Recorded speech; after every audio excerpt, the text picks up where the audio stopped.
پہلی جہاں تک تاثیر کا تعلق ہے کہ اگر انسان چاہتا ہے کہ اس کا دل قوی ہو جائے اور وہ ثابت قدم رہے، وہ کہ طبیعت و مزاج میں ایک تو مستقل مزاجی پیدا ہو جائے اور کسی بھی کام میں ثابت قدم رہے اور دل اس کا قوی ہو،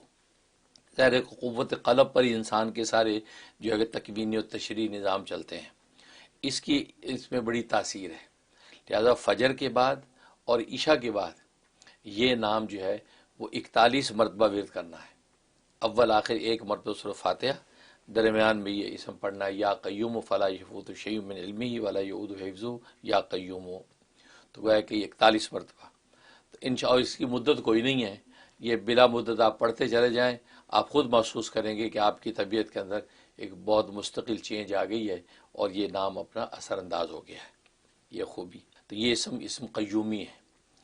اور یہ اس کو یوں پڑھا جائے گا، یا قیوم فلا یفوت، فلا یفوت فلا یفوت شیء من علمہ ولا یعود حفظہ، یا قیوم، یا قیوم فلا یفوت شیء من علمہ ولا یعود حفظہ، یا قیوم۔